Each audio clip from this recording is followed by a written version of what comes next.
Bismillahirrahmanirrahim. Assalamualaikum warahmatullahi wabarakatuh. Yang kami hormati Bapak Kepala SMP 27 Purworejo, Bapak Sri Wijianto, SPD MMPD. Yang kami hormati Bapak Ibu Guru SMP Negeri 27 Purworejo yang berbahagia. Kemudian yang kami hormati seluruh karyawan SMP Negeri 27 Purworejo. Terima kasih sebelumnya atas kerawuan panjenengan semua. Marilah kita bersama-sama ucapkan rasa syukur. Alhamdulillahirabbil alamin. Di siang hari ini kita masih banyak diberi nikmat yang luar biasa, terutama nikmat sehat, nikmat sempat. Kita masih bisa mengikuti kegiatan yang insya Allah akan membawa dampak kebaikan untuk kita, juga untuk anak-anak didik kita. Sebelum kita mulai, saya bacakan dulu susunan acara. Yang pertama adalah pembukaan, yang kedua adalah menyanyikan lagu Indonesia Raya dan Mars Purworejo, yang ketiga adalah sambutan Bapak Kepala Sekolah, yang keempat doa, dan yang kelima acara inti yaitu diseminasi budaya positif di sekolah SMP Negeri 27 Purworejo oleh Ibu Harni Kurniawati SPDT, calon guru penggerak angkatan 6 Kabupaten Purworejo, dan yang terakhir adalah penutup. Bapak Ibu guru yang kami hormati, kita mulai saja langsung dari acara yang pertama, yaitu pembukaan. Marilah kita buka acara ini bersama-sama dengan mengucapkan basmalah. Semoga dengan ucapan basmalah kita nanti acara berlangsung dengan lancar, kemudian tidak ada halangan suatu apapun, berhasil sesuai dengan harapan, terutama dari khusus untuk Bu Harni, sukses ke depannya. Amin. Marilah kita buka bersama-sama dengan bacaan basmalah. Bismillahirrahmanirrahim. Acara yang kedua yaitu menyanyikan lagu Indonesia Raya dan Mars Purworejo. Kepada Ibu Supri, silahkan dipimpin. Semua hadirin dimohon untuk berdiri.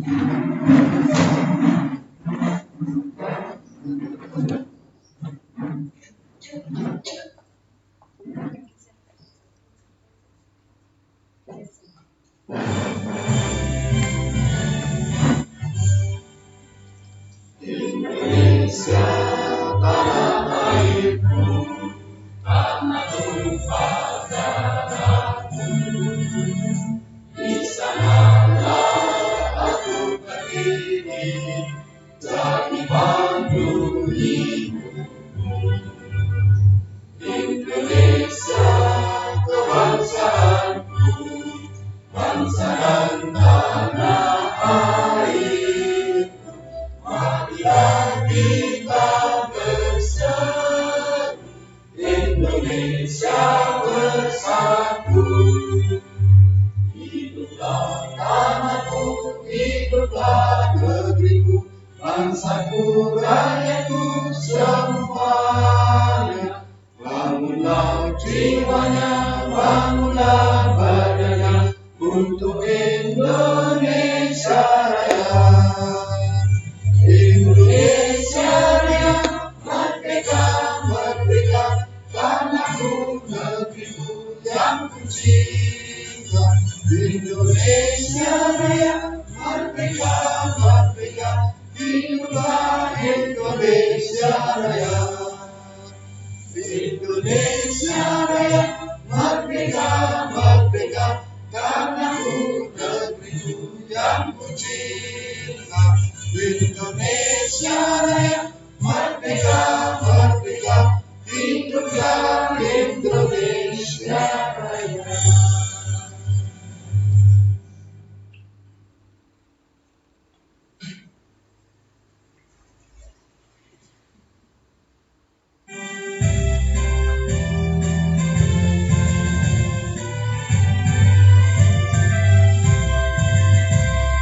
Satu kebanggaan maju bersama, bersinergi dalam berkarya, penuh semangat bertanggung jawab, raih masa depan yang gemilang. Kota berjuang berbudaya, ramah santun pada sesama, tak kenal lelah tumbuh berkembang, lebih masyarakat sejahtera. Berakhlak religius pedoman langkah kami, setiap lampu berkumpul biarkan tekad kami. Ayo bangun Purworejo, jadi idaman berdaya saing. Ayo bangun Purworejo, cinta dan bangga Purworejo. Ayo bangun Purworejo, jadi idaman berdaya saing. Ayo bangun Purworejo, cinta dan bangga Purworejo. Ayo bangun Purworejo, cinta dan bangga Purworejo.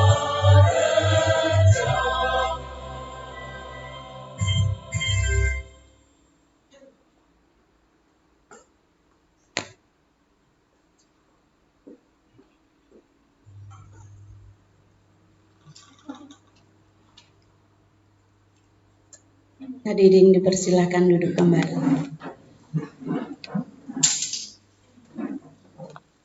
Terima kasih pada Bu Supri yang telah memimpin. Kita lanjut aja acara berikutnya, yaitu sambutan Bapak Kepala Sekolah. Kepada Bapak Kepala Sekolah, monggo Pak Sri.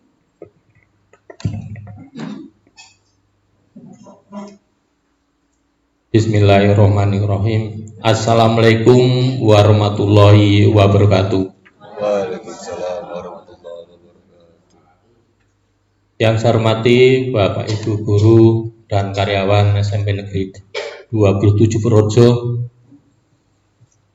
Marilah terlebih dahulu kita panjatkan puji syukur kehadirat Allah Subhanahu wa taala atas nikmat yang diberikan pada kita semuanya, khususnya nikmat sehat, sehingga pada kesempatan siang hari ini kita bisa berkumpul di ruang lab ini dalam rangka diseminasi budaya positif SMP Negeri 27 ini yang nanti akan disampaikan oleh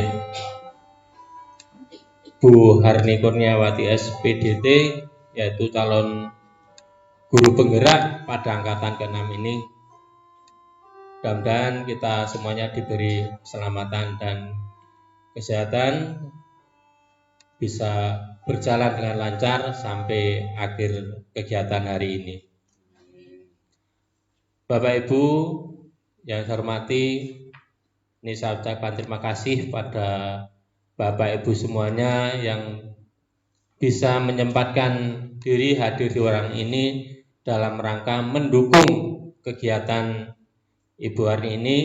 Semoga kegiatan ini bisa berjalan dengan lancar, karena tanpa dukungan Bapak Ibu semuanya kegiatan ini tidak bisa lancar. Itu sekali lagi saya ucapkan terima kasih atas kebaikan Bapak Ibu semuanya. Mudah-mudahan mendapat imbalan yang begitu besar dari Allah Subhanahu wa taala.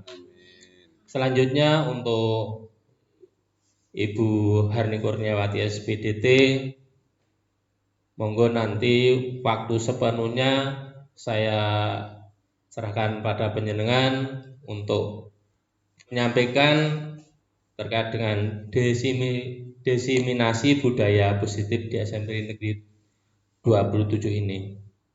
Dan untuk Bapak Ibu yang masih muda-muda, tolong juga diikuti, dicermati dengan baik. Mudah-mudahan nanti Bapak Ibu yang lain juga kena dampak yang positif, bisa ikut calon guru penggerak ya. Ini ada Mbak Tri, Mas Lukman, Bu Suharni, Bu Retno Ajeng, ini yang masih muda-muda nanti ikut, yang sudah baik dirintis oleh Bu Harni ini bisa menular ke Bapak Ibu yang masih muda-muda, pensiunnya masih lama ya. Ini karena ini awal yang pertama kali di SMP Negeri 27 adalah Bu Harni, dan nanti setelah Bu Harni lulus pada CGB ini nanti bisa menularkan pada teman-teman yang belum mengikuti Bu Harni, supaya nanti bisa mengikuti seperti jenengan, dan semakin banyak guru penggerak di SMP 27 ini tentunya nanti akan membawa kemajuan pendidikan khususnya di SMP Negeri 27 ini. Karena memang kegiatan ini menjadi guru penggerak ini juga tidak mudah Pak Bu. Ini penuh dengan perjuangan juga ini. Ini tidak mengenal lelah dan waktu. Ini Bu Harni itu sampai sore-sore di sini itu menggarap tugas kalau selama 1 tahun ini. Ini juga terbukti Bu Harni adalah wanita karir ini, ya. Amati memang benar-benar wanita karir, tidak pernah lelah, pantang menyerah. Ya. Mudah-mudahan Bu Harni selalu diberikan kesehatan sehingga bisa menyelesaikan kegiatan CGB sampai tuntas, lulus pada waktunya. Selanjutnya Bapak Ibu, untuk hari ini saya mohon maaf tidak bisa menemani Bapak Ibu, menunggu Ibu Harni dalam menyampaikan diseminasi budaya karena ada keperluan sehingga saya harus meninggalkan ruangan ini. Minta izin pada Bapak Ibu semuanya, mudah-mudahan kegiatan ini bisa berjalan dengan tertib dan lancar. Untuk Bapak Ibu yang lain, jika tidak ada keperluan yang mendesak, saya harapkan untuk tetap mendampingi mengikuti kegiatan di pagi hari ini. Kiranya hanya itu yang saya sampaikan, ada kurang lebihnya mohon maaf. Wassalamualaikum warahmatullahi wabarakatuh. Waalaikumsalam warahmatullahi wabarakatuh.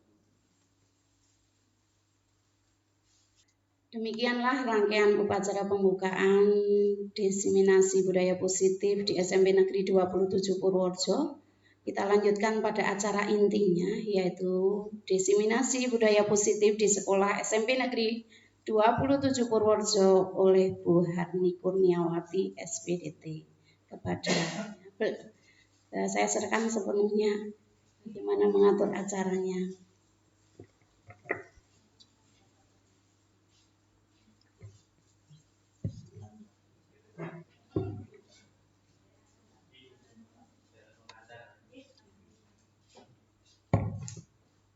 Izin di depan ya Bapak Ibu.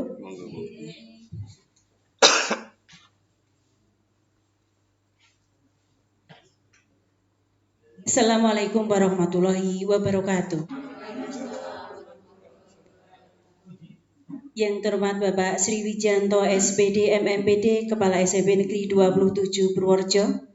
Yang saya hormati Bapak dan Ibu Guru beserta karyawan-karyawati SMP Negeri 27 Purworejo. Alhamdulillahirrabbilalamin, pada siang hari ini kita masih diberikan kesehatan dan juga tentunya semangat untuk bisa berada di lab IPA dalam acara diseminasi budaya positif. Sebelum diri saya menyampaikan tentang diseminasi, sebelumnya terima kasih yang tak terhingga kami ucapkan kepada rekan-rekan Humas, rekan-rekan Sarpras, dan juga tim kurikulum yang sudah membantu diri saya menyiapkan segala sesuatunya, mulai dari tempat, konsumsi, sampai perangkat untuk penyiaran acara ini. Dan terima kasih pula yang tak terhingga saya ucapkan kepada Bapak, Ibu, Guru, serta karyawan-karyawati semuanya yang sudah menghadiri acara diseminasi pada siang hari ini. Karena meskipun saya sudah menyiapkan materi sebegitu komplit, kalau siang hari ini tidak dihadiri Bapak Ibu, nanti saya seperti orang yang anyaran. Ya. Jadi terima kasih sekali dan monggo nanti diikuti, kita sifatnya diskusi bersama-sama. Nanti kita sharing apa yang belum saya tahu, Bapak Ibu sudah lebih tahu, nanti bisa berbagi pengetahuan. Kemudian izinkan saya berada di sini itu untuk menyampaikan materi yang mungkin saya menerima lebih dahulu dibanding panjenengan semuanya, tapi tentunya setelah ini kita nanti sama, kita start dari titik yang sama. Dan mohon maaf nanti coba untuk diluruskan oleh Bu Supri maupun Bu Yanas, karena materi diseminasi budaya positif ini banyak terkait dengan materi-materi bimbingan konseling juga. Sebelum ke materi diseminasi budaya positif, terlebih dahulu akan kami sampaikan sebetulnya apa atau pendidikan guru penggerak. Karena di sana mungkin suaranya santer, besok itu calon titik-titik, padahal sebetulnya tidak. Nah, sehingga saya mencoba mengarahkan dengan, kalau Putri mengatakan 5W1H, nggih, ngoten nggih. Tapi kalau bahasa Indonesianya mungkin apa, mengapa, siapa, kapan, dan bagaimana.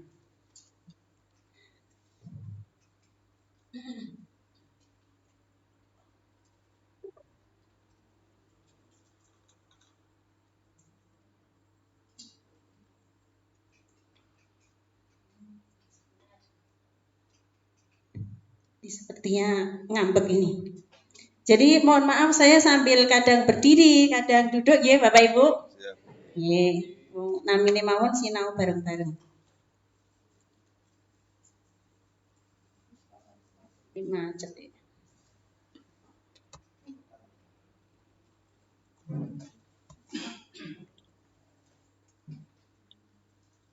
Yang pertama sebetulnya apa pendidikan guru penggerak itu? Pendidikan guru penggerak itu merupakan kegiatan pengembangan profesi melalui serangkaian pelatihan dan pendampingan yang berfokus pada kepemimpinan pembelajaran, agar nantinya itu mampu mendorong tumbuh kembangnya murid secara holistik, aktif dan proaktif dalam mengembangkan pendidikan. Kemudian juga mampu mengimplementasikan pembelajaran yang berpusat pada murid serta menjadi teladan dan agen transformasi ekosistem pendidikan untuk mewujudkan profil pelajar Pancasila. Kemudian mengapa kok perlu ada pendidikan guru penggerak? Akhir-akhir ini mulai terjadi penurunan kualitas pendidikan di Indonesia. Dan penurunan itu adalah justru pada hal-hal fundamental atau dasar, diantaranya kemampuan berliterasi yang sangat rendah, membaca, berhitung, padahal itu semuanya adalah hal mendasar dalam kehidupan. Kemudian juga munculnya berbagai kenakalan remaja, misalkan dalam wujud pergaulan bebas, narkotika, kemudian tawuran, dan bullying. Bullying ini sekarang yang mulai sangat menjamur karena bullying bisa dilakukan secara online maupun secara offline.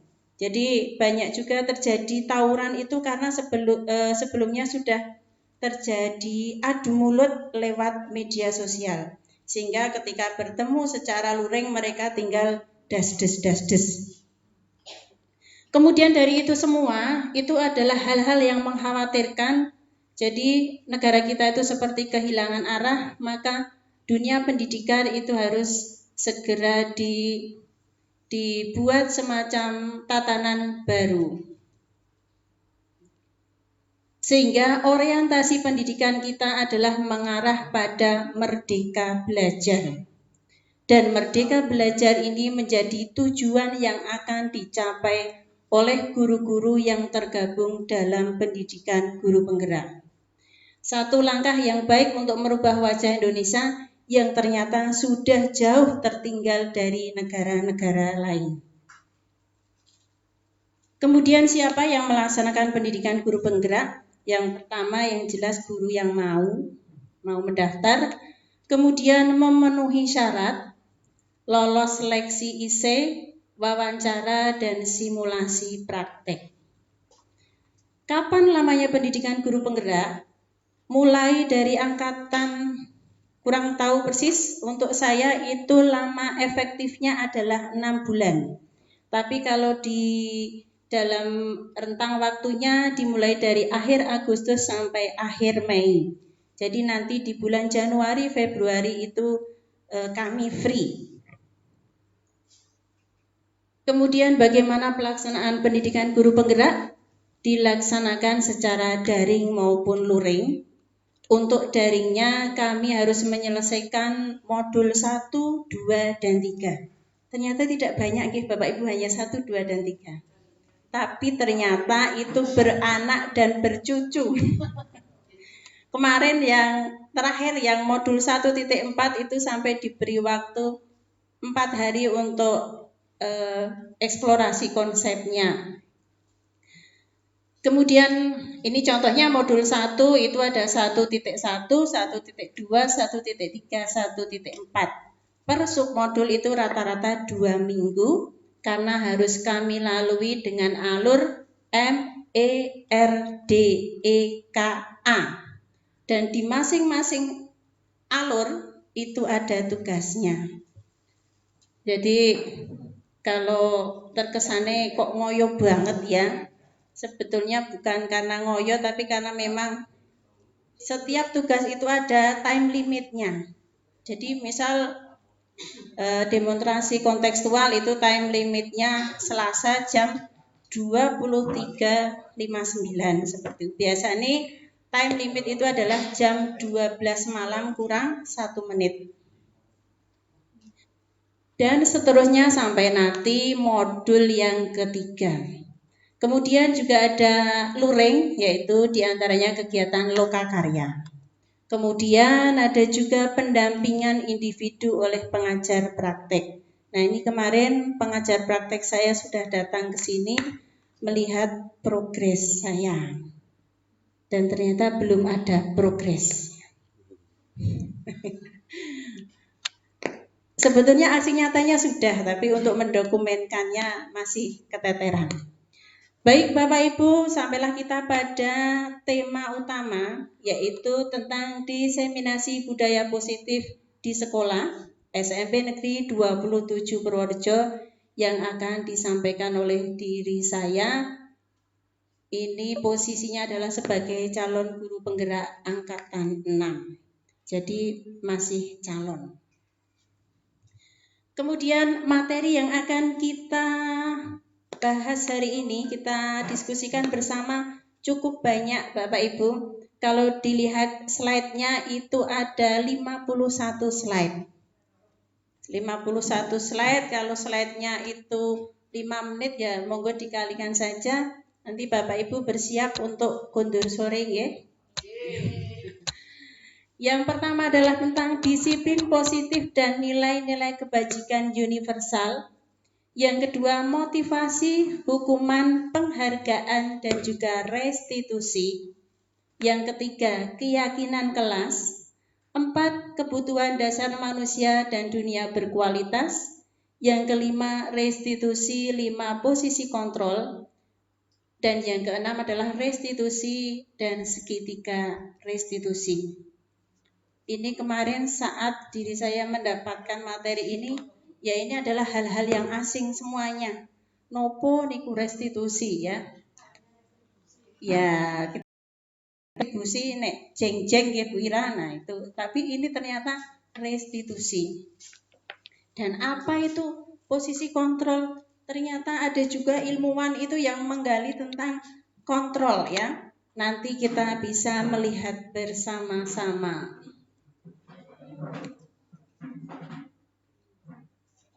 Yang pertama tentang disiplin positif dan nilai-nilai kebajikan universal. Nah, nanti tujuannya adalah peserta kita semuanya nanti mampu menjelaskan makna dari kontrol. Kemudian yang kedua menjelaskan makna dari disiplin positif.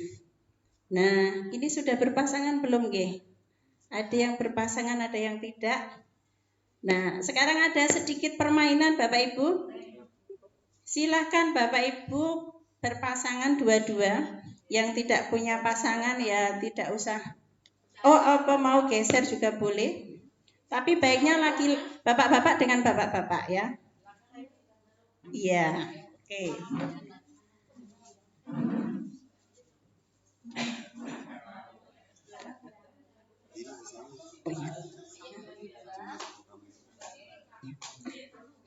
Nah, malah cap, cip, cup, kembang, kucup ya. Nah, sekarang coba ibu atau bapak yang duduknya di sebelah kiri itu adalah sebagai A. Silahkan untuk menggenggam kuat-kuat tangan kanannya, kenceng. Pokoknya membayangkan di tangan kanan itu ada sesuatu yang sangat berharga. Mungkin antingnya jatuh, ndak konangan koncone digegem. Mungkin nemu uang 50.000, ndak koncone weruh, gegem kenceng nggih. Ya. Kemudian yang di sebelah kanan pasangannya berusaha sekeras mungkin untuk membuka kepalan tangan itu. Ya.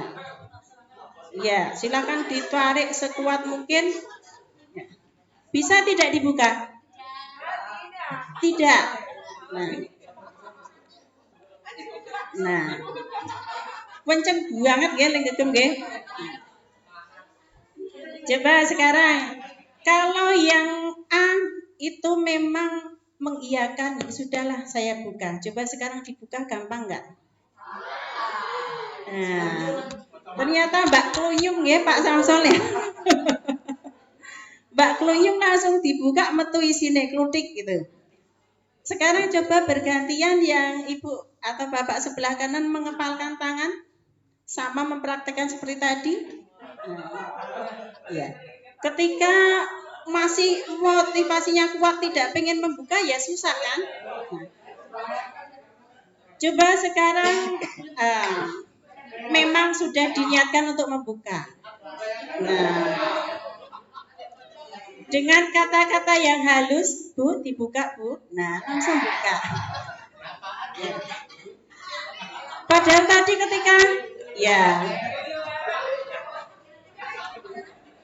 tadi ketika masih gegem mbok ngantek diancam nggih, ajeng diijoli napa tetap angel tidak mau membuka.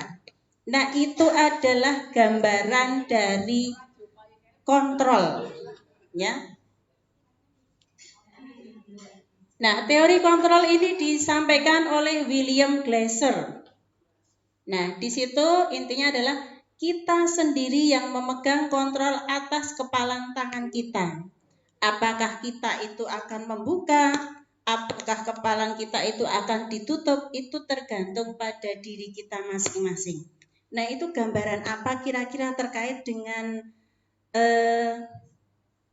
anak, antara murid dengan guru kira-kira apa? Ya, motivasi diri anak. Ya. Iya, kalau anak tidak punya keinginan, mbok disorong-sorong nggih. Nah, mungkin seperti ya. Ada lagi yang menanggapi Bapak Ibu? Cita-cita anak. Ya, cita-cita anak. Nanti biar suaranya lebih oke. Nah, itu gambaran bahwa genggaman yang kuat itu ada keinginan tidak mau dikontrol, tidak mau diatur, ya. Kemudian bujukan atau usaha untuk membuka genggaman itu adalah kontrol dari orang lain.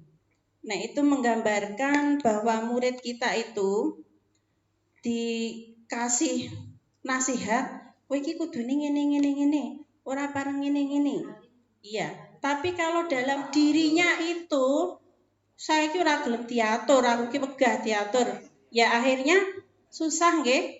Hari ini dikasih tahu mantuk-mantuk, besok terulang kembali. Nah, seperti itu. Jadi kontrol diri itu memang dari diri kita sendiri.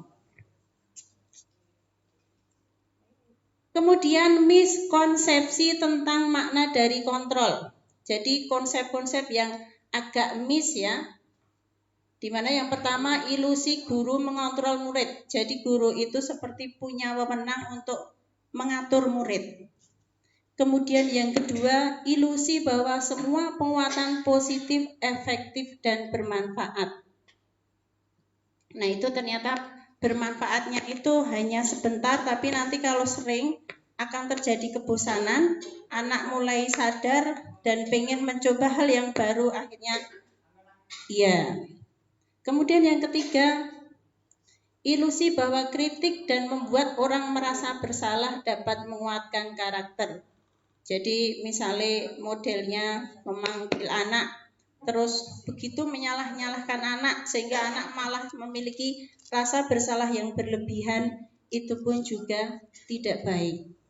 Kemudian ilusi bahwa orang dewasa itu memiliki hak untuk memaksa.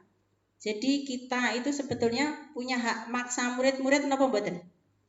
Nah, sebetulnya tidak.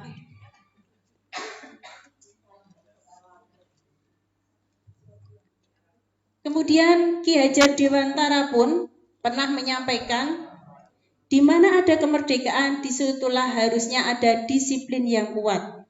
Sesungguhnya disiplin itu bersifat self-disiplin, yaitu kita sendiri yang mewajibkan dengan sekeras-kerasnya. Jadi kita mau disiplin itu sebetulnya dari dalam diri sendiri, nggih. Mangkate waku ki kudu isuk tekan sekolahan. Nah, itu memang motivasi dari dalam diri sendiri. Tetapi itu sama saja, sebab jikalau tidak cakap melakukan self-disiplin, maksudnya motivasi dalam dirinya itu kurang, ya kita mau bagaimana lagi? Wajiblah penguasa lain mendisiplinkan kita. Maka perlu ada peraturan, tata tertib, yang mana itu adalah motivasi ekstrinsik. Ngoten ki Pak Anggoro? Nah itu yang mendisiplinkan kita, karena sebelumnya pernah diskusi tentang intern motivasi ya, motivasi dari dalam. Kemudian ini senada juga dengan Diana Gosen ya, dia juga menyampaikan untuk menjadi seorang murid atau pengikut, seseorang itu harus paham betul alasan mengapa mereka mengikuti suatu aliran atau ajaran tertentu. Nah ini membayangkan anak-anak kita itu harusnya memang punya motivasi, saya datang ke sekolah itu adalah untuk belajar ya. Tapi motivasinya pun ngoten iku dereng nggih Bapak Ibu. Ya, sepertinya masih kurang ya. Sehingga motivasi yang terbangun adalah motivasi intrinsik, bukan motivasi ekstrinsik. Jadi yang bagus itu adalah motivasi yang berasal dari dalam diri. Iya. Nah, maka apa tuh yang dimaksud dengan disiplin positif itu? Yaitu apa? Bentuk kontrol diri, yaitu belajar untuk mengontrol agar dapat mencapai tujuan mulia.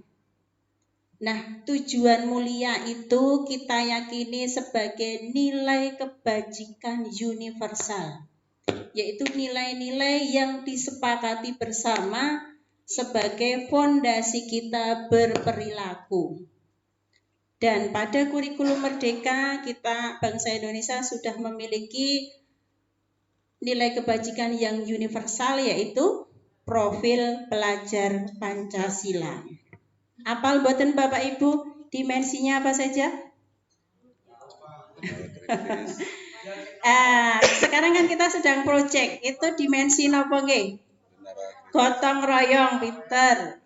Kemudian yang project pertama kemarin? Suara demokrasi. Suara demokrasi itu temanya kritis. Untuk dimensinya ya bernalar kritis. Lainnya ada 6 nggih, coba kita lihat. Nah, yang pertama adalah beriman bertakwa kepada Tuhan Yang Maha Esa dan berakhlak mulia. Ini sangat mendasar sekali. Ini nanti akan kita praktekkan di proyek yang ketiga di bulan Ramadan ya. Nanti kita kegiatannya adalah Qotmil Quran. Katose sae banget nek murid-murid sampun ngoten niku nggih. Sudah beriman, bertakwa, berakhlak mulia. Wih, jan lentuk-lentuk banget. Kemudian yang kedua mandiri, ya. Anak-anak itu nanti diarahkan menjadi anak-anak yang mandiri. Kemudian bernalar kritis. Ketika ada hal-hal yang belum dia pahami, kemudian ada keinginan untuk tahu. Kemudian berkebinekaan global, bergotong royong. Anak memiliki empati, simpati ketika temannya kesusahan, dibantu. Ketika gurunya repot membawa buku sak tumpuk, sini Bu, saya bawakan. Kemudian kreatif, ya. Kreatif itu juga sangat penting. Jadi ada 6 dimensi profil pelajar Pancasila.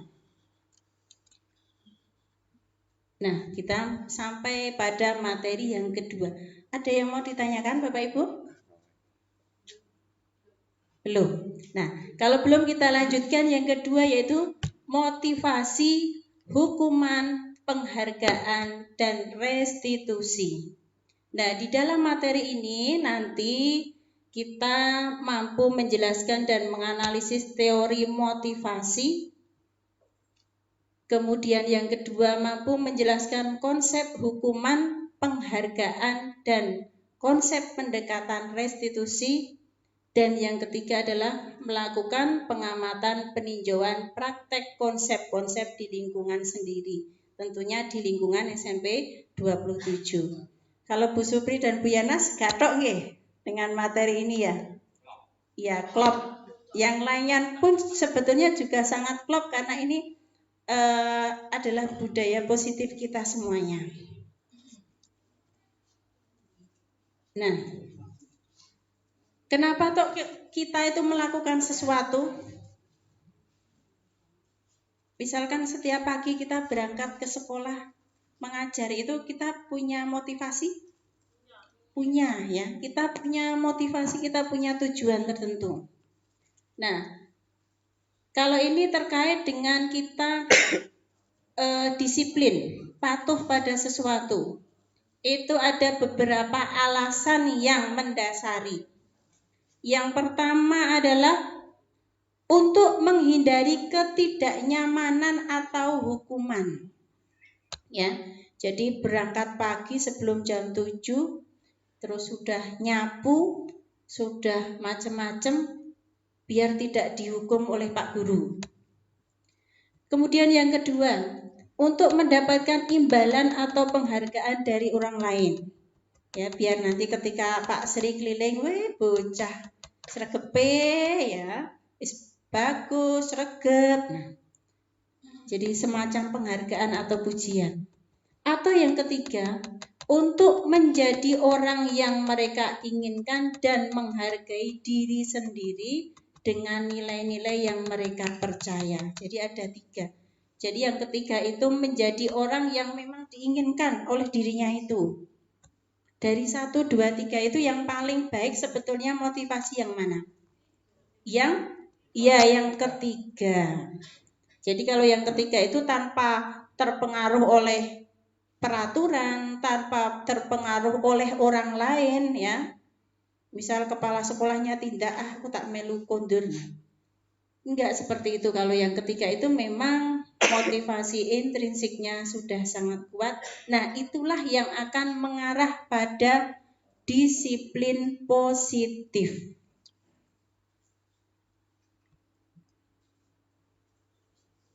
Nah, dari 3 tadi, monggo Bapak Ibu dicocoke dengan keadaan anak-anak kita, murid-murid kita.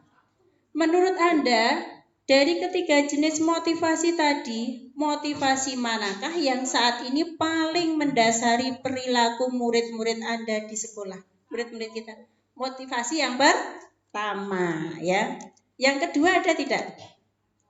Ada. Tapi utamanya memang yang pertama, ya. Sehingga ada kecenderungan anak-anak itu ketika ada lena dari kita, Bapak Ibu guru, maka anak-anak itu terus melanggar, ya, karena motivasinya itu tadi hanya untuk menghindari ketidaknyamanan ditegur guru, dihukum kon ngadeg nang ngarep kelas nggoceki irung, nah semacam itu. Ya, kon melayu. Kemudian, strategi apa yang selama ini kita terapkan untuk menanamkan disiplin positif pada murid-murid? Dan bagaimana hasilnya? Strateginya apa, Putri? Ceramah.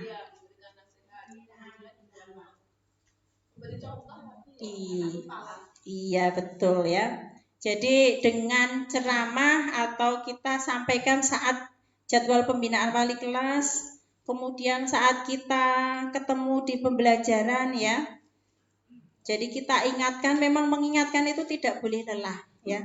Istilahnya kita itu harus juweh. Karena memang anak seusia ini ya memang anak yang jaluk dijuwei mungkin ya. Ya jaluk dijuwei, jaluk selalu diingatkan. Kemudian iya tadi betul sekali dengan keteladanan ya. Keteladanan yang rutin. Nah itu nanti anak akan mencontoh, wih Putri kayak anggar setengah pitu wis rawuh, kok terus wis resek-resek ngepel. Ya. Iya. Sudah rawuh terus selfie. Oh ternyata itu bukan selfie, itu adalah absen. Mungkin anak-anak itu berpikirnya seperti itu loh. Bapak Ibu guru ki ngopo ya setiap pagi kok selfie.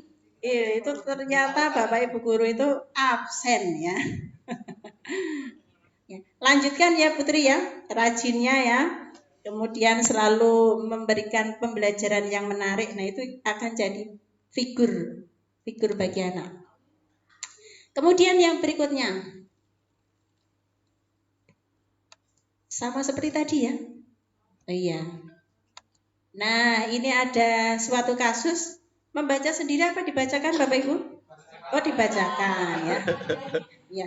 Sepertinya semakin siang ini semakin manjai. Ya. Ya. Kula waos nggih Bapak Ibu. Iva kurang menguasai pelajaran matematika. Sehingga pada saat pelajaran tersebut berlangsung, dia lebih banyak berdiam diri, menggambar di buku pelajaran. Pada suatu saat, guru matematikanya itu bernama Pak Seno menanyakan, oh ya Pak Marno, menanyakan pertanyaan Iva. Menanyakan pertanyaan, terus Iva itu menjadi gugup dan tidak sengaja menjatuhkan tasnya dari kursi. Gludak, ngoten nggih. Wis ranggarak. Ngorek-orek buku mah nibak ke kursi ning duka nibani samparane gurune napa mboten nggih. Kemudian serta tiba-tiba gagap dan berupaya menjawab. Nah, mungkin terus menjawab dengan jawaban soal yang selewah nggih. Nah, selenco, harusnya jawabannya -1 oleh jawab positif 10. Nah, seluruh kelas pun menjadi tertawa melihat perlakuan Iva yang bicara tergagap dan terkejut. Pak Seno pada saat itu membiarkan teman-teman Iva itu menertawakan Iva yang tergagap dan malu luar biasa. Malahan Iva disuruh ke depan, berdiri, terus pegang hidung dan menjawab pertanyaan Pak Seno. Sehingga saat itu kelas menjadi semakin gaduh. Jadi mungkin anaknya wis mejane gebrok-gebrok barang. Nah, jadi gaduh sekali saat itu. Terus pertanyaannya, apakah Bapak Ibu setuju dengan tindakan Pak Seno terhadap Iva tadi? Iya. Oh tidak. Coba Bu ini dipegang mic-nya. Biasanya nyanyi ini suaranya merdu sekali. Nanti biar dari Kemendikbud juga bisa mendengar suara merdunya. Tidak karena apa Bu Eni? Tidak setuju. Harusnya mencoba menjawab. Ya, saya tidak setuju dengan tindakan Pak Seno terhadap Iva. Harusnya didekati secara individu dan tidak disuruh maju ke depan. Jadi karena secara mental itu Iva sudah sangat terkena sekali mentalnya. Di waktu duduk tasnya jatuh saja itu sudah sangat gugup, kok malah ditambah maju ke depan. Jadi akan tambah semakin down anaknya. Jadi kalau bisa secara individu nanti setelah pembelajaran atau saat pembelajaran didekati, kalau bisa malah bagaimana cara menumbuhkan biar dia itu tidak gugup dan juga tidak merasa rendah diri. Dan kalau misalnya ada kendala di pelajaran matematika, mungkin setelah pembelajaran selesai bisa bertanya kepada Pak Seno. Jadi pas pada pertemuan berikutnya pas diterangkan, siapa tahu malah Iva bisa menjawab lebih dulu dari teman-temannya. Seperti itu. Terima Tepuk kasih. tangan untuk jawaban Bu Eni, luar biasa jawabannya guru penggerak ini ya. Iya, luar biasa sekali jawaban yang komplit. Ada yang mau menambahkan Bapak Ibu? Ya, komplit mau komplit plus spesial Pak namanya ya. Iya, ya. Betul sekali ya. Jadi jawaban Bu Eni itu sudah jawaban seorang guru PK ya. Kemudian yang kedua, menurut Bapak Ibu, tindakan Pak Seno terhadap Iva tadi hukuman ataukah konsekuensi?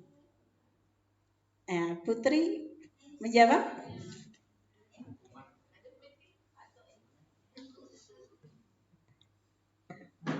Menurut pendapat saya itu adalah sebuah hukuman dari Pak Seno, sesuatu yang diberikan kepada peserta didiknya tanpa melihat dulu kasusnya bagaimana.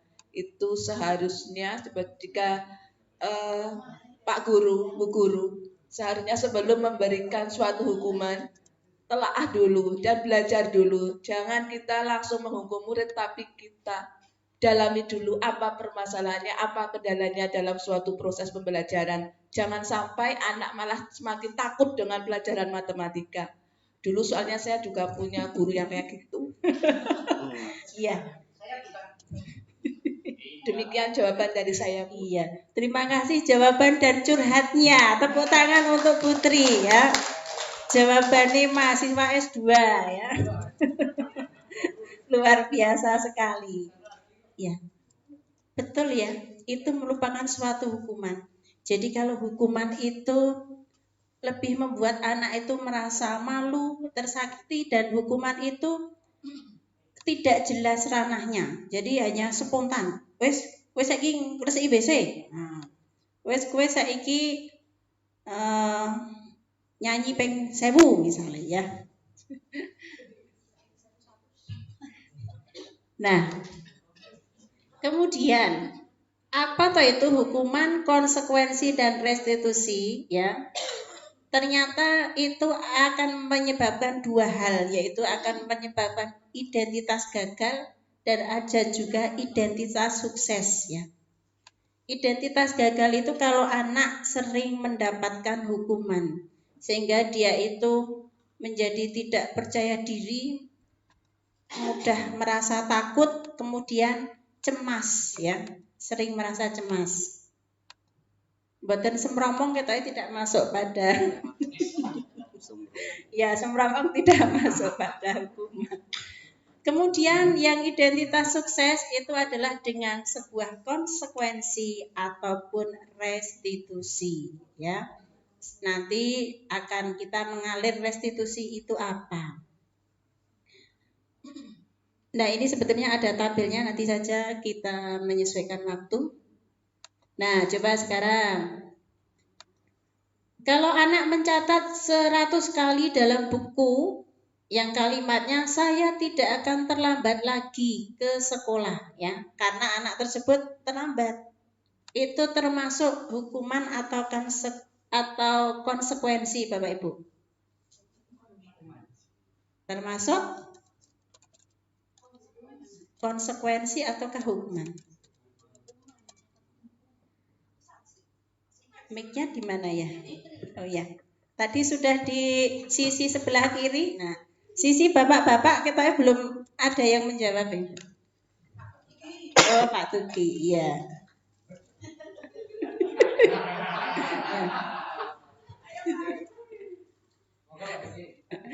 Monggo Pak Tugi. Ya. Pakai mic biar suara yang sering langgam ya, langgam Jawanya juga ya merdu. Terima kasih waktunya. Kalau menurut saya itu konsekuensi bukan hukuman, karena itu cuma biar tertanam yang tidak salah lagi gitu. Kalau saya tidak akan terlambat lagi. Jadi tertanam di sini itu nulis sampai 100 kali berarti tertanam. Saya tidak akan terlambat lagi. Itu cuma konsekuensi bukan hukuman kalau menurut saya. Ada yang punya pendapat lain? Pak Anggoro? Ya. Ya.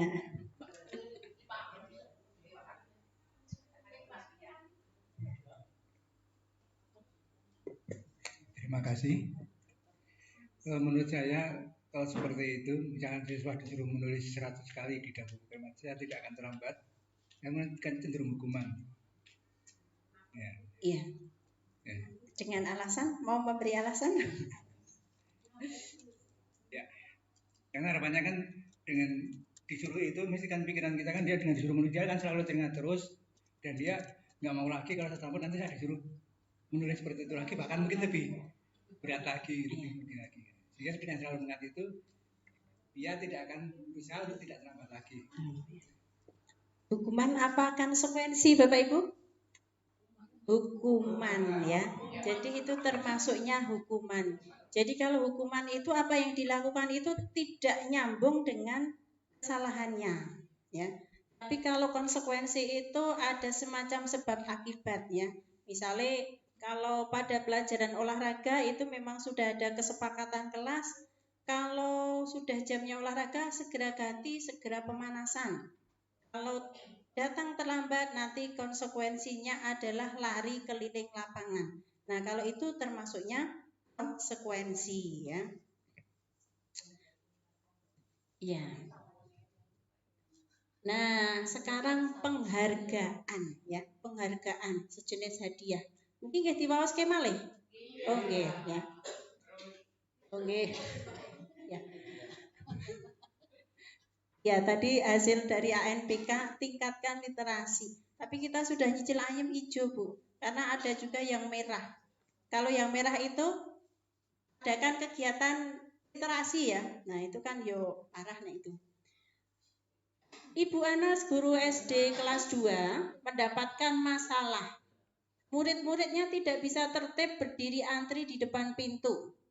Dan selalu berebutan masuk ke dalam kelas setelah jam istirahat usai. Ini tentunya sangat mengganggu proses pembelajaran di mana kelas tidak dapat memulai tepat waktu karena Bu Anas sibuk menenangkan murid-muridnya dalam waktu yang cukup lama. Akhirnya Bu Anas berpikir cepat dan mengandalkan stiker berbintang. Setiap murid-muridnya yang akan masuk kelas usai jam istirahat, Bu Anas akan mengiming-iminginya dengan stiker berbintang bagi siapa yang dapat berdiri lurus dan berbaris rapi antri di depan pintu. Sebagian besar murid-muridnya menyambut tantangan tersebut dan langsung berdiri rapi di depan pintu agar mendapatkan stiker berbintang.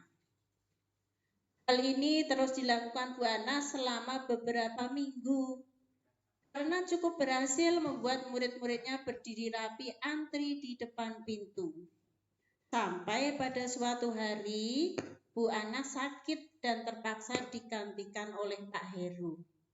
Pak Heru tidak mengetahui tentang stiker berbintang tersebut dan benar saja pada saat masuk ke kelas setelah usai jam istirahat, murid-murid kelas 2 kembali berebutan masuk ke kelas. Kira-kira apa yang terjadi Bapak Ibu? Itu papan yang tadi tuh. Apa yang terjadi dan mengapa?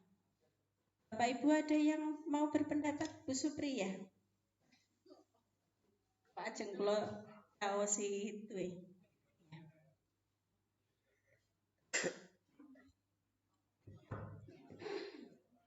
Jadi Bu Anas itu untuk menertibkan anak-anak kelas 2 SD biar mau masuk ke kelas itu antri atau budaya antri itu bisa berjalan baik, diberi stiker berbintang. Dilalah pas Bu Anas sakit, yuk Pak Heru mboten ngertos stiker berbintang. Apa yang terjadi? Anak-anak tetap masuk kelas berebutan. Karena anak-anak itu sudah terbiasa itu masuk rapi itu karena mendapatkan hadiah itu tadi. Iya. Iya. Baik, bagus jawaban Bu Supri ya, tepuk tangan. Berarti dalam hal ini ya, sesuatu yang rutin itu kalau diberi penghargaan bagus napa mboten Bapak Ibu? Ternyata malah tidak bagus. Jadi anak motivasinya gelem rapi baris itu karena mau mendapatkan stiker ya, ada hadiahnya. Dan ketika hadiah itu kok tidak ada, akhirnya anak-anak menjadi tidak teratur lagi. Nah, Ibu Supri itu sudah menjawab tadi ya. Sebetulnya kira-kira ada cara yang lain apa tidak ya supaya anak tadi tertib? Mungkin bisa diberikan nasihat ya. Kita coba tanamkan lho nak, kowe nek antri nanti juga jadinya enak, enggak uyel-uyelan, kakinya tidak saling terinjak. Kemudian bisa segera masuk ke kelas, terus bisa segera belajar. Nah, mungkin seperti itu. Jadi pendekatan ke nasihat. Sampai ada suatu statement ya, dihukum oleh penghargaan. Penghargaan kok malah marahin menghukum ya. Ternyata itu disampaikan oleh ilmuwan dari luar negeri ya, Alfie Cohen dalam bukunya Panis by Reward tahun 1993 mengemukakan baik penghargaan maupun hukuman adalah cara-cara mengontrol perilaku seseorang yang akan menghancurkan potensi untuk pembelajaran yang sesungguhnya. Menurut Cohen, secara ideal tindakan belajar sendiri adalah penghargaan yang sesungguhnya.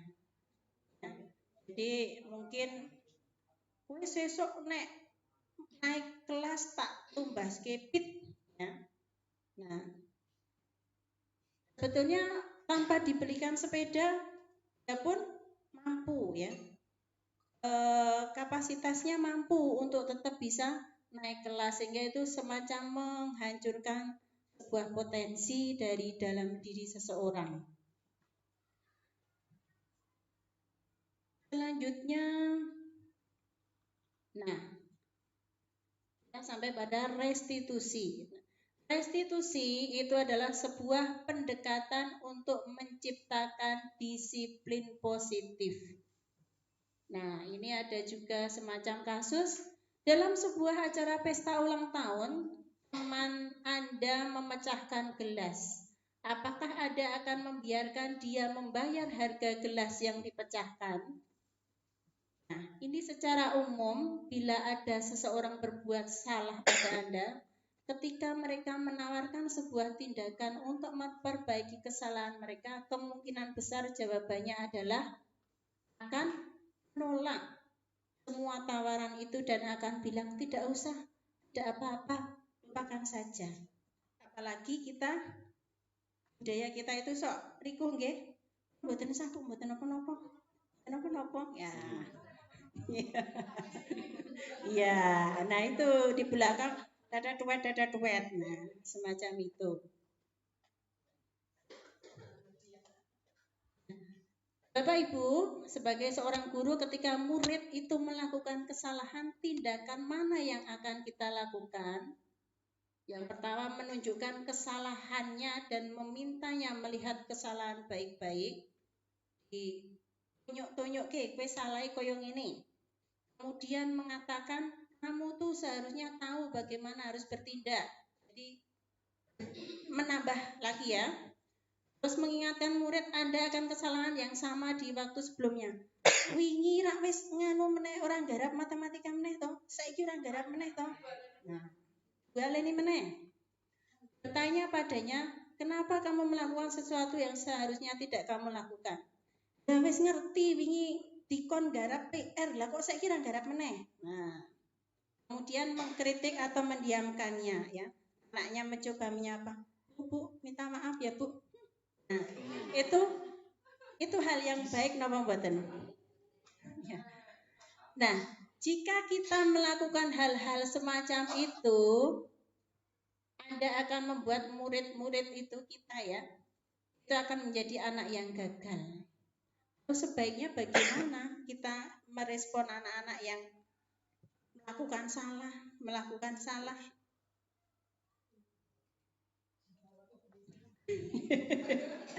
Ke PK sana. Iya. Di PK nanti dengan Bu Supri, nanti dengan Bu Yanas. Nah ya. Nah, PK itu jadi muara permasalahan anak-anak ya.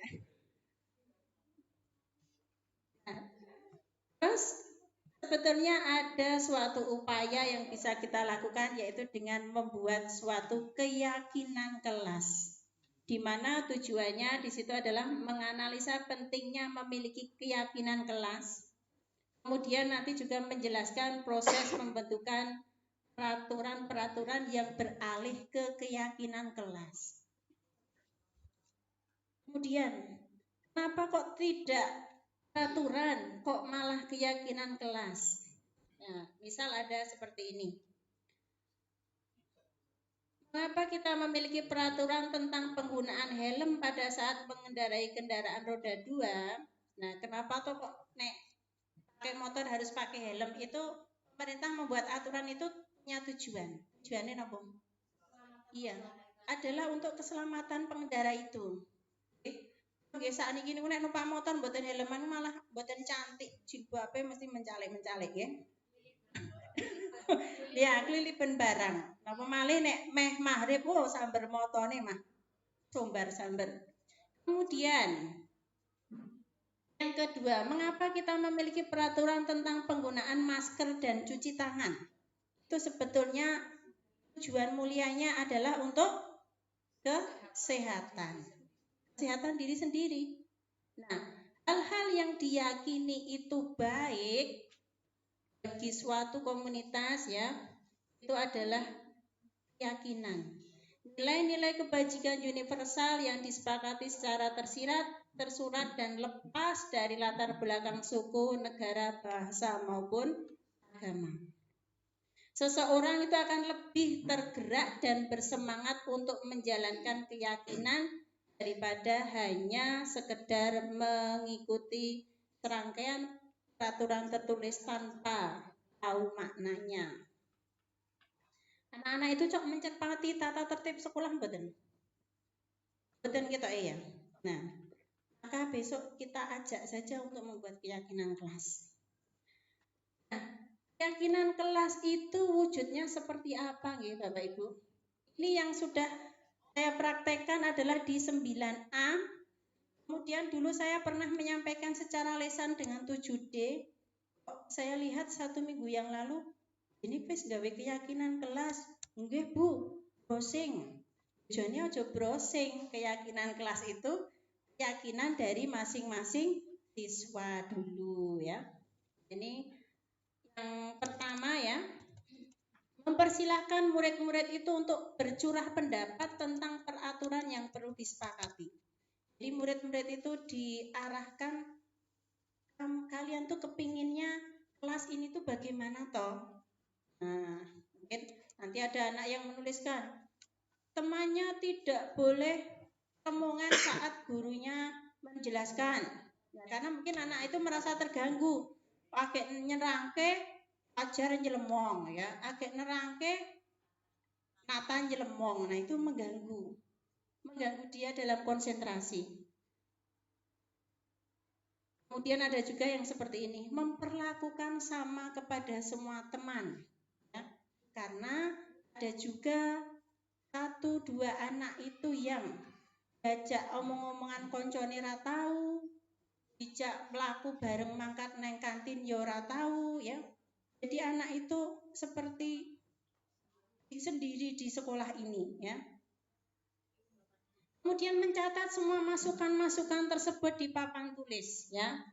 Terus apa yang disampaikan anak itu kemarin saya catat di papan tulis. Kemudian, nah, keyakinan kelas itu dibuat dengan kalimat positif. Jadi jangan menggunakan kata tidak boleh atau tidak, misalnya ya, tidak boleh membuang sampah. Itu bisa kita ganti dengan kalimat positif.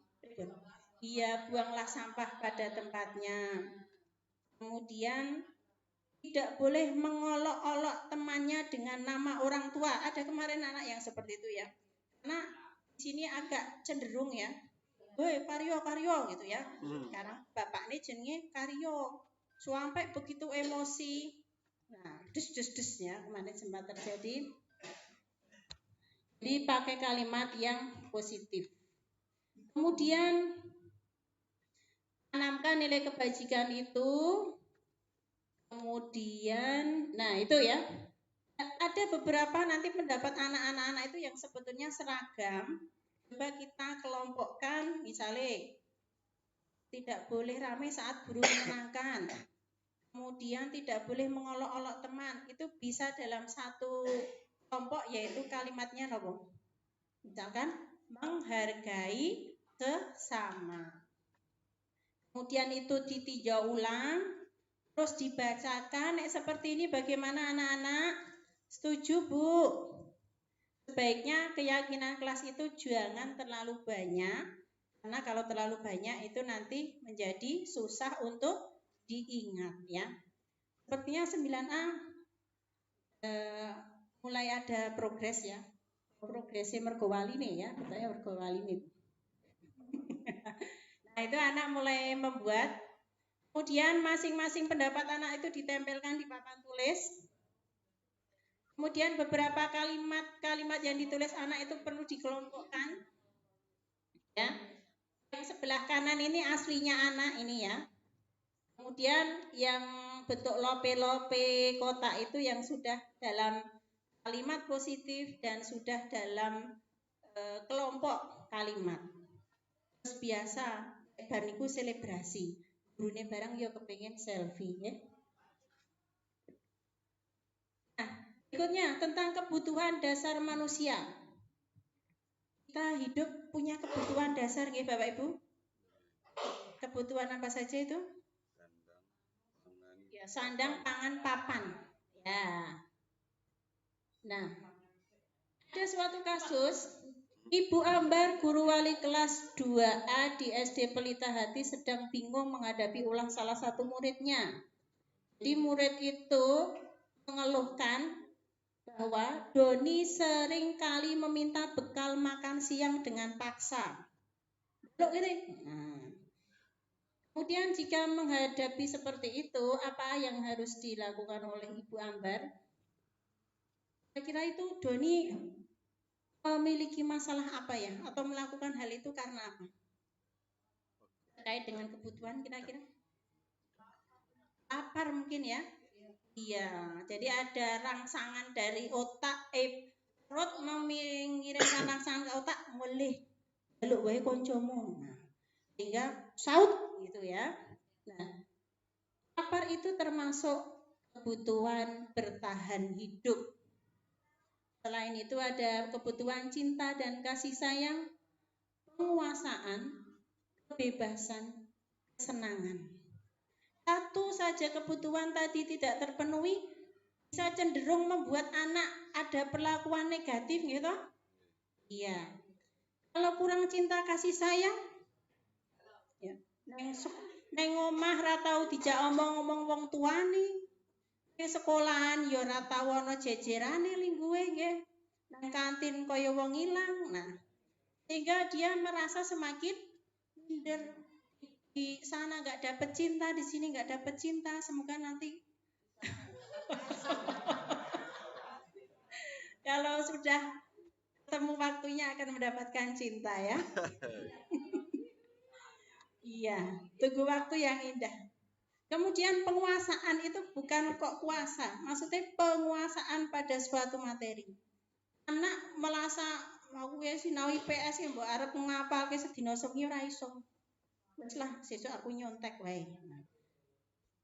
Karena tidak menguasai suatu materi kemudian bisa menimbulkan perilaku negatif. Nah, sekarang masuk materi kelima. Tinggal satu lagi materinya. Restitusi dan 5 posisi kontrol. Nah, di sini nanti kita bisa merefleksikan praktek disiplin yang sudah dijalankan, kemudian menerapkan disiplin restitusi di posisi manajer. Manajer di sini bukan mesti kudu kepala sekolah ya. Nah, Isa dan Hana dipanggil masuk ke ruangan Bu Dewi, kepala sekolah SMA Makmur. Niki ten sebelah pundi SMA Makmur ya. Ibu Dewi baru saja mendapatkan pengaduan dari Ibu Tisa bahwa Hana menggunakan kata-kata kasar dan merendah-rendahkan Tisa di media sosial. Kira-kira penanganannya pripun yang ngoten niku? Langsung dipanggil dadaduat. Nah, kita nanti bisa menangani Tisa itu dengan mengambil salah satu dari 5 posisi kontrol ya. Mana program disiplin positif berpusat pada murid yang dikembangkan oleh Dynegos dengan pendidikan restitusi, itulah yang disebut dengan 5 posisi kontrol.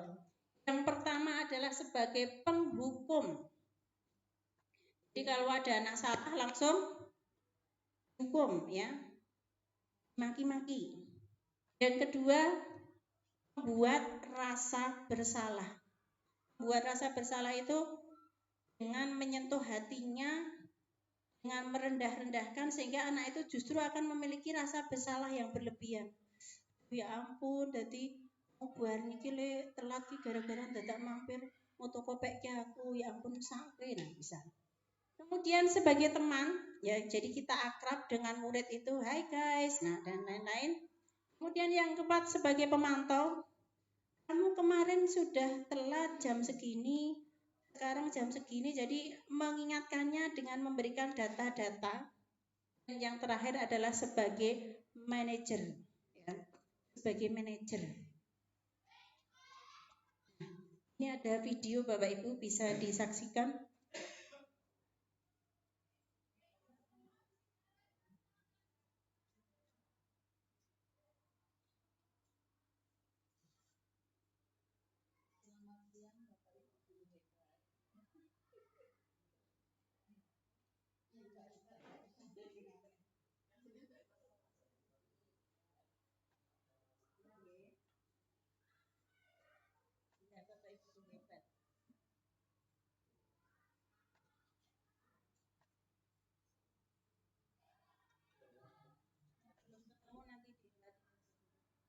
Karena yang ini bagiannya jelas banget ini.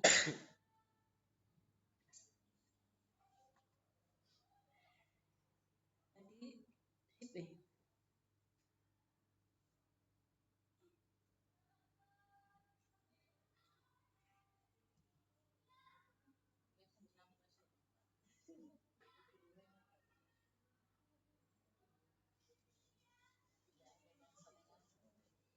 Lewati dulu sambil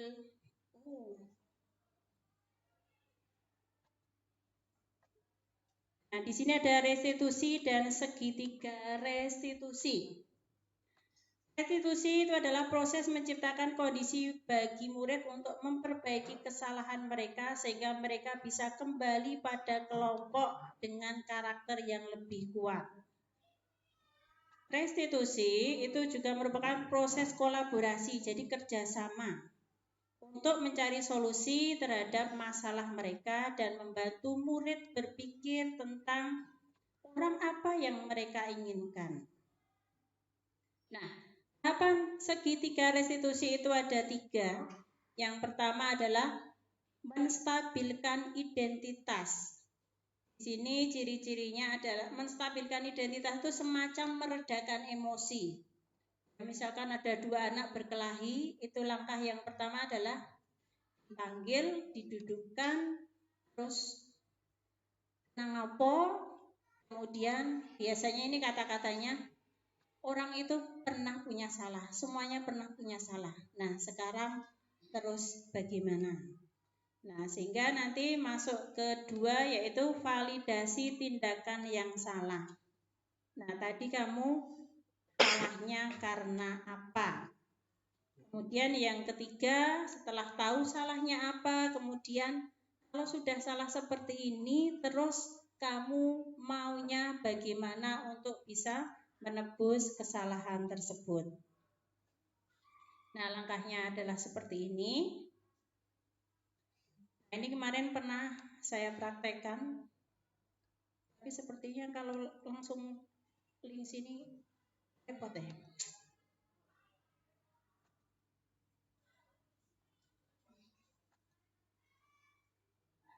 Oh, iya.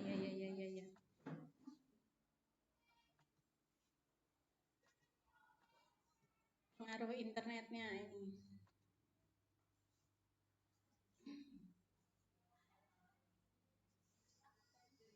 Banyak yang mati kali ya.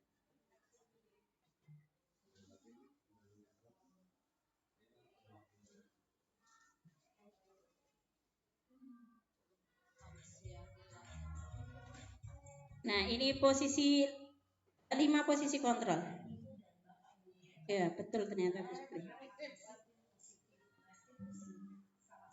Yang dikembangkan adalah 5 posisi kontrol.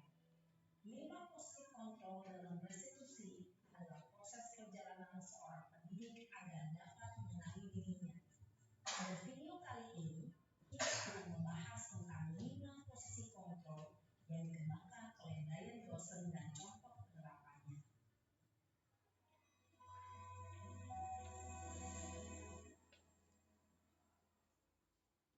5 posisi kontrol.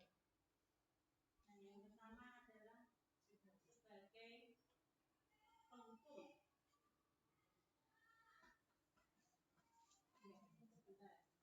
Permasalahan koneksi internet.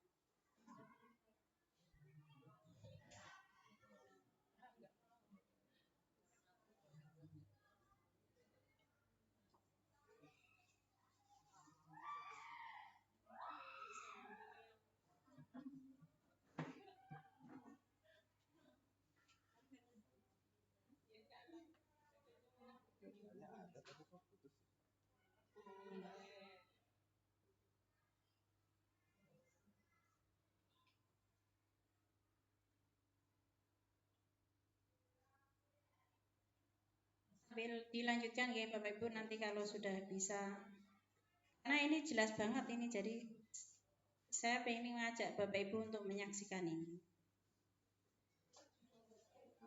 Ya, yang jelas di sini akan kelihatan sekali bagaimana guru memperlakukan atau menangani suatu kasus anak itu dengan posisi pertama sebagai penghukum.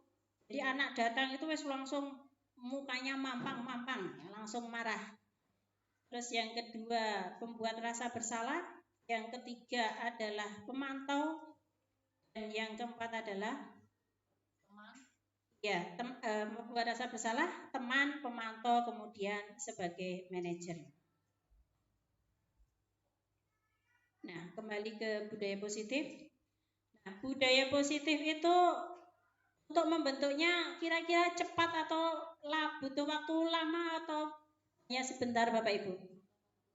Butuh waktu yang lama. Ya. Bisa diawali dari adanya peraturan kelas yang kemudian itu kita modif sehingga menjadi suatu keyakinan kelas. Nah, keyakinan kelas nanti kalau sudah berjalan dengan baik, setiap kelas sudah menerapkan, berarti anak-anaknya kan sudah tertata ya. Nanti akan muncul lingkungan itu yang positif.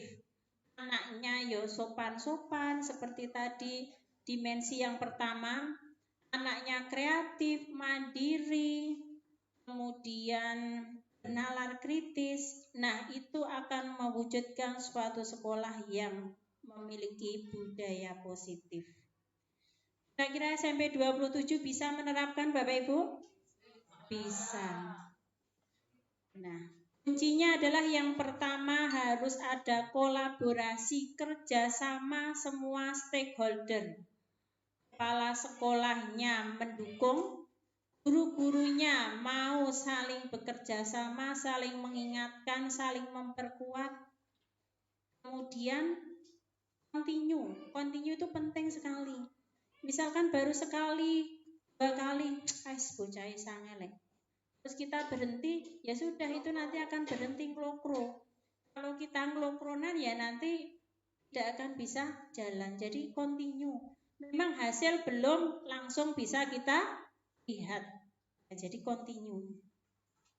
Kemudian sambil continue itu harus juga ada evaluasi berjalan. Nah, apa kok nek sing iki ora iso, yuk coba dicari dengan cara yang lain ya. Dan ini semuanya membutuhkan komunikasi yang aktif ya. Jadi kita harus menyempatkan berkomunikasi. Nah, terkait hal ini sebetulnya kita juga diarahkan untuk membentuk suatu komunitas praktisi, yaitu praktisi pembentuk budaya positif di SMP Negeri 27 Purworejo. Nah, ya, koneksi internetnya baru bermasalah ini.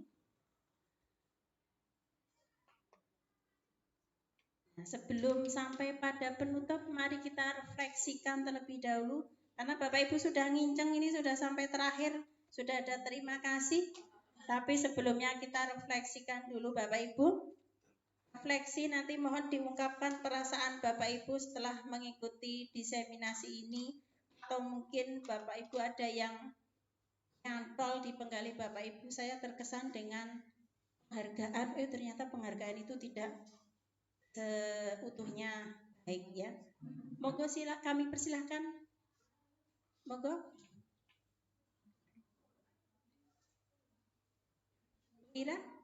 Bapak-bapak belum? Pak Sungkono? Pak Sungkono yang belum? Monggo Pak Sung, boten marahi sempromong nek niki Pak. Bapak Wakahumas Sarpras, monggo Bapak. Refleksi dari pembelajaran hari ini, dari kegiatan hari ini, bukan pembelajaran ding. Ya. Terima kasih. Pembelajaran diseminasi budaya positif di sekolah. Isinya termasuk aturan-aturan atau kebiasaan, kesepakatan dari semua pihak. Ya, dalam hal ini karena pada sekolah dan dilaksanakan apabila semuanya bisa dilaksanakan bersamaan antara stakeholder dari kepala sekolah, guru, dan karyawan serta siswanya, insya Allah akan menjadikan hal yang positif dan baik. Dan akan menjadikan sebuah sekolah yang akan luar biasa dan kedepannya menjadikan siswa-siswanya akan menjadi siswa yang berdisiplin dan banyak keberhasilannya. Luar biasa, tepuk tangan. Sekelas jawaban seorang waka ya, luar biasa. Ada yang mau menambahkan Bapak Ibu? Putri ya? Iya. Putri itu terkait dengan cinta kasih sayang sepertinya. Terima kasih atas waktu yang diberikan kepada saya. Secara pribadi, saya mendapatkan beberapa ilmu dalam acara diseminasi budaya positif di siang hari ini. Yang pertama yaitu kita sebagai seorang guru tidak hanya harus bisa menguasai dari sisi ilmu, tapi juga kita lebih bagaimana kita mengetahui karakter siswa sehingga kita bisa memberikan treatment bagi setiap siswa sehingga dia bisa berperilaku yang positif. Juga yang kedua yaitu ini yang saya tangkap ya Bu ya, bagaimana PR saya pada khususnya yaitu membentuk anak agar dia memiliki semangat motivasi diri dari intrinsiknya, karena selama ini yang masih berjalan yaitu ekstrinsik, dan itu adalah PR buat saya sendiri untuk kedepannya. Itu saja yang bisa saya sampaikan. Terima kasih. Wassalamualaikum warahmatullahi wabarakatuh. Waalaikumsalam warahmatullahi wabarakatuh. Ada lagi Bapak Ibu? Coba kita tanggapi bareng-bareng tadi yang pertama disampaikan oleh Bapak Sumarno ya, bahwa serangkaian hal-hal yang terkait dengan budaya positif itu tentunya perlu kita laksanakan dengan dukungan semua stakeholder sekolah, mulai dari kepala sekolah, guru-guru, karyawan, murid, bahkan yang di luar sekolah yaitu orang tua. Ya, orang tua tentunya sangat penting sekali dalam membentuk budaya positif dari rumah. Seperti kita lihat anak-anak kita memang bekal dari rumah seperti ini ya. Jadi ini tantangan kita. Kemudian tadi dari Bu Tri ya, tantangan buat kita semuanya Bu Tri ya, untuk bisa memunculkan motivasi intrinsiknya. Sehingga tanpa Bapak Ibu guru ngejar-ngejar, tetuet, mereka sudah dengan sendirinya mau melaksanakan apa yang menjadi kegiatan-kegiatan sekolah. Tidak usah dicegat-cegati, mereka langsung ikut zuhuran ya. Tidak usah diuprak-uprak, mereka langsung berbaris yang rapi ya. Mari kita nanti gali lagi trik apa untuk bisa menumbuhkan motivasi intrinsik ya. Nanti kita bisa lanjutkan dengan komunikasi di luar kegiatan ini. Ada lagi yang mau ditambahkan Bapak Ibu? Cukup? Kalau sudah cukup kegiatan penyampaian materi atau diseminasi budaya positif di SMP Negeri 27 Purworejo kami cukupkan sampai di sini. Tentunya banyak sekali kekurangan di dalam saya menyampaikan ini semua, mohon untuk dimaafkan. Dan jika ada hal-hal positif yang bermanfaat bagi Bapak Ibu, monggo sama-sama untuk kita pakai. Dan marilah SMP 27 Purworejo ini kita bangun bersama-sama. Kita maksimalkan peran masing-masing dari Bapak Ibu untuk bisa membentuk budaya positif di sekolah. Salah satu kuncinya tadi adalah keteladanan dan kontinuitas. Ya. Seperti itu Bapak Ibu. Langsung saya tutup saja Bu Erni. Ya. Nah demikian marilah kita akhiri kegiatan hari ini dengan membaca hamdalah bersama-sama. Alhamdulillahirabbil alamin. Saya akhiri sekian. Wassalamualaikum warahmatullahi wabarakatuh.